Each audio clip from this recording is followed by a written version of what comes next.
Au commencement, il y avait une terre fertile, nourrie en son sein par cette rivière que vous appelez la Scarpe. Je suis née de la cupidité des hommes, ici, sur cette rive. J'ai grandi à l'ombre de géants protecteurs, capables de défaire les armées des plus grands rois. D'abord flamande, puis française, je suis devenue, grâce aux hommes qui m'ont façonné, une puissance industrielle et économique. Vous m'avez donné le nom de Douai, ville de Gaillan. Il existe quelques conteurs que mon histoire fascine. Ils la transmettent à qui veut bien se donner la peine de me connaître. Parcourez mes ruelles en leur compagnie et découvrez les secrets de mon histoire pluriséculaire.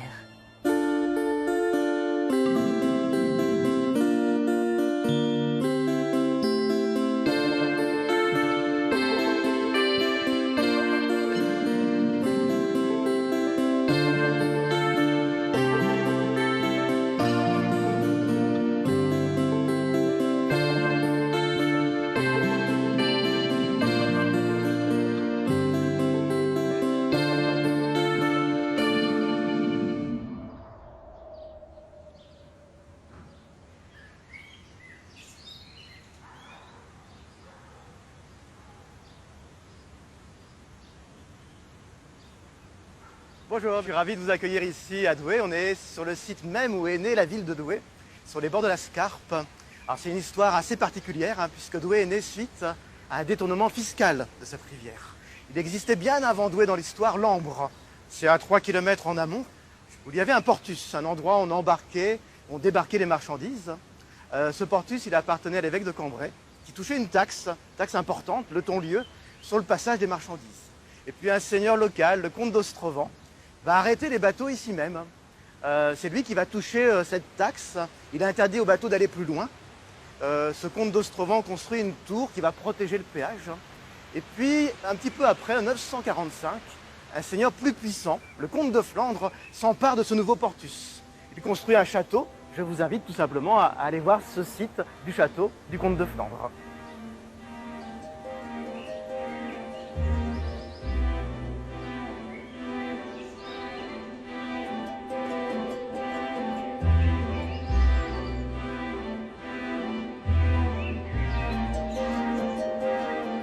On arrive ici dans le jardin public de la Fonderie, le site où s'est créé le château du comte de Flandre, Arnoux Ier. On retrouve d'ailleurs trace ici de l'ancien rempart, le premier rempart fortifié qui entourait le château. C'est un site surélevé de 5 à 6 mètres, encadré par 2 bras de rivière. Donc le site idéal pour surveiller la rivière, pour surveiller la région. Les marchands, les artisans vont venir s'installer à Douai. Ils vont rechercher la protection de ce château. La ville va se développer. Et puis, c'est au Moyen-Âge, au XIIIe siècle, 15 000 à 20 000 habitants. C'est énorme. Donc, c'est un réseau de rues, de ruelles étroites. Je vous emmène voir une de ces ruelles.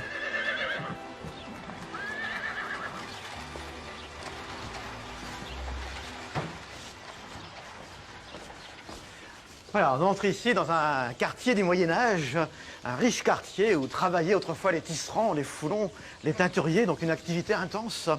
Ce quartier est constitué de réseaux de ruelles étroites. On imagine ici les gens vivant ici, travaillant ici. Alors toutes ces ruelles ont un nom. Ici c'est la ruelle de l'enfer. Pourquoi la ruelle de l'enfer? Eh bien à cause d'un moulin dont la roue faisait un bruit infernal, d'où ce nom effrayant un peu de l'enfer. Il y a à Douai la ruelle des archers, la ruelle des arbalétriers. Autrefois, les corps d'armes s'entraînaient. Voilà, en fait, c'est un sens attaché à la ville, à l'histoire de la ville.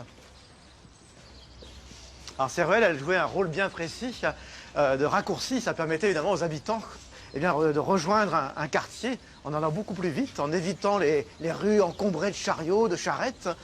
C'est ici une ruelle qui remontait vers le quartier des Halles. Alors les marchands, évidemment, les artisans remontaient vers ce quartier où ils fréquentaient également un grand cabaret, le Haquebar. Alors je vous propose de rejoindre ce quartier des Halles et le Beffroi. Le Moyen-Âge, une période de prospérité pour moi. Mes rues s'étendent bien au-delà des premiers remparts. Je deviens ville industrielle et drapière. Je m'enrichis et les échevins qui régissent ma cité l'affirment haut et fort, en me parant d'un beffroi dont la flèche culmine à 61 mètres. Avec ce phare protecteur, j'attire et séduis bon nombre de marchands et de paysans qui cultivent les terres fertiles qui m'ont vu naître. La Scarpe qui coule entre mes ruelles, offre une voie de commerce sans égale, un accès direct à la mer et aux grandes villes flamandes. Nous arrivons ici devant l'un des bâtiments les plus anciens de la ville de Douai.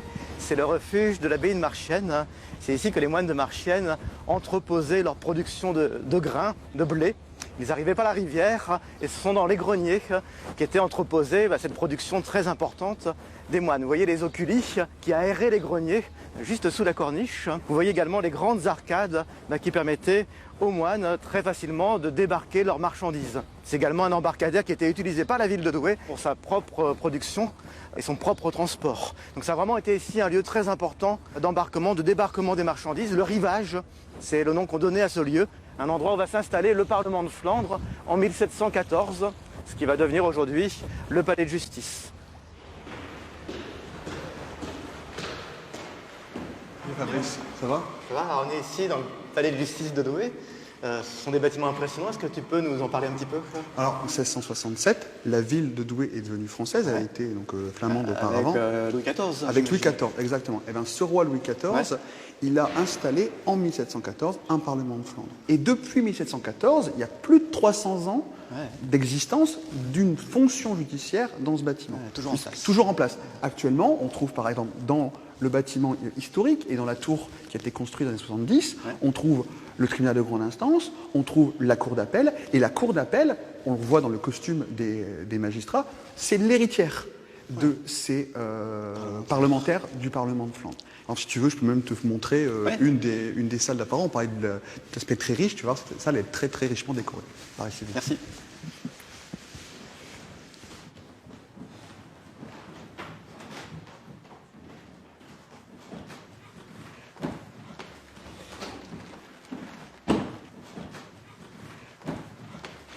Alors tu vois Fabrice, on est ici dans la grande chambre du Parlement de Flandre. Donc c'est une salle d'audience qui a été donc, créée au XVIIIe siècle. Alors c'est une salle qui sert encore, ça peut paraître étonnant, mais c'est une salle qui sert encore. Cette salle, elle sert notamment pour les audiences solennelles de rentrée, quand les magistrats prêtent serment. Elle sert aussi pour des procès civils d'appel. Donc c'est une salle qui sert tous les jours. Et il y a autour de nous des peintures qui sont extrêmement importantes. C'est des peintures qui ont été faites, comme je disais, pour les parlementaires, par les parlementaires, parce qu'elles symbolisent des choses. Et il y a un dernier tableau, là tu reconnais Louis XIV, Louis XIV. Voilà. Alors c'est le personnage important pour ce Parlement. Mais il y a un autre personnage important ici. Alors il est un peu moins connu, mais il a fait des choses plus exotiques. Tu vas voir. Tu vas voir.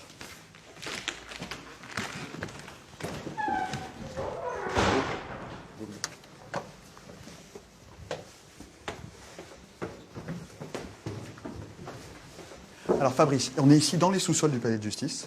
Qui dit palais de justice dit Prisonnier. Exactement. Donc au XVIIIe siècle, les prisonniers rentraient par ici avant d'être mis dans les cellules. Je te propose qu'on rentre dans une cellule voir un de mes copains. D'accord.